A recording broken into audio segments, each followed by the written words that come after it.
কোথাও কোনো রিক্রুটমেন্ট হয় নাই, অপরিকল্পিতভাবে যন্ত্রপাতি আমদানি করা হয়েছে, যা প্যাকেটবন্দি অবস্থায় এখন বাঙ্গারির দোকানে যাচ্ছে।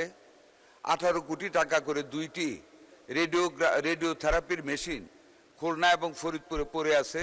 সর্বাঙ্গে ব্যথা ঔষধ দিব কোথায়? মুক্তাগাছা এই যে স্বাস্থ্য কমপ্লেক্স রয়েছে সেটা জনগণের দাবি যে কবে আমরা সেটা 101 বেডে উন্নীত হবে, এটার অপেক্ষায় জনগণ রয়েছে এবং সেখানে যে সমস্যাগুলো রয়েছে আশা করি এই বিষয়ে আমাদের মাননীয় সংশ্লিষ্ট মন্ত্রী মহোদয় এ ব্যাপারে তড়িৎ পদক্ষেপ নেবেন।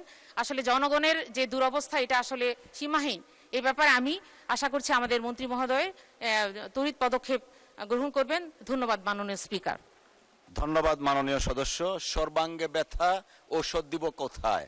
মাননীয় স্বাস্থ্যমন্ত্রী। মাননীয় স্পিকার স্যার, মাননীয় সংসদ সদস্যকে ধন্যবাদ।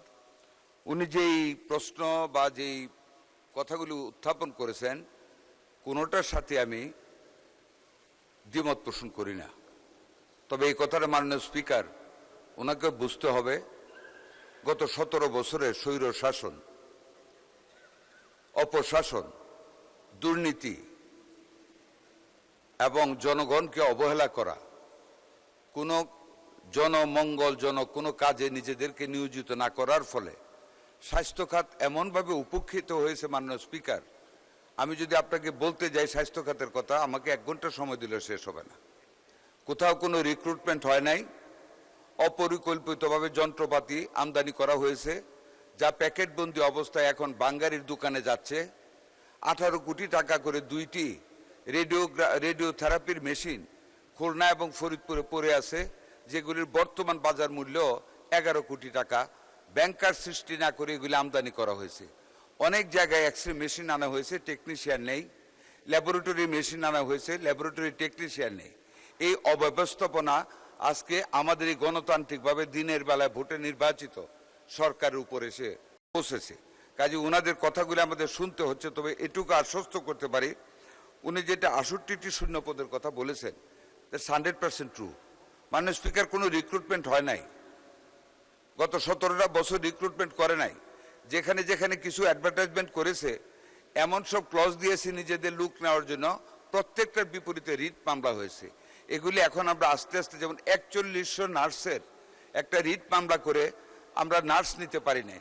মাত্র 7 দিন আগে আমরা অ্যাটর্নি জেনারেলের সহযোগিতায় সেই রিট মামলাটা খারিজ করাতে পেরেছি। আমাদের এই 4100 নার্স এখন আমাদের কাজ করতে পারতেছে। এটা না নিতে পারলে আরও 3700 নার্স আমাদের চাকরিচ্যুত হয়ে যেত। আমরা 5000 ডাক্তার আমরা স্পেশাল বিসিএস এর মাধ্যমে অনতি বিলম্বে নিয়োগ করতে যাচ্ছি। বিগত গভর্নমেন্ট অনেক লোককে মাননীয় স্পিকার ডেপুটেশনে দিয়ে বিভিন্ন জায়গায় পাঠিয়ে দিয়েছে, অনেকে বিদেশ চলে গিয়েছে। এগুলি মাত্র 4 মাস হয়েছে আমরা ক্ষমতায় এসেছি। আমরা খুঁজে খুঁজে বের করে কিছু চাকরি খাচ্ছি, কিছু কল ব্যাক করে পুরনো জায়গায় আমরা নতুনভাবে ডাক্তার দিচ্ছি। এরই মধ্যে ইনসিটু বলে একটা কথা আছে, প্রমোশন হয়েছে কিন্তু আগের পোস্টে কাজ করে। এরকম কয়েক শত ডাক্তারকে আমরা প্রতিদিন 20টা-25টা করে ডাক্তার আমরা বের করে করে আমরা বিভিন্ন হাসপাতালে দিচ্ছি।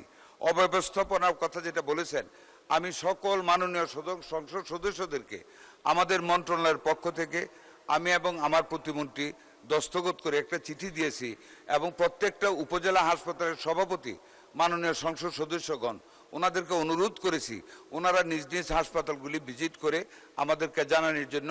আমাদের সীমিত সম্পদের ভিতরে আমরা যতটুকুন পারতেছি মাননীয় স্পিকার, আমরা প্রত্যেকটা হাসপাতালকে উন্নত করার চেষ্টা করতেছি। আশা করি আগামী কিছুদিনের ভিতরে আমরা ক্ষমতায় থাকতে প্রত্যেকটা হাসপাতালকে নতুন রূপে আমরা রূপায়িত করব।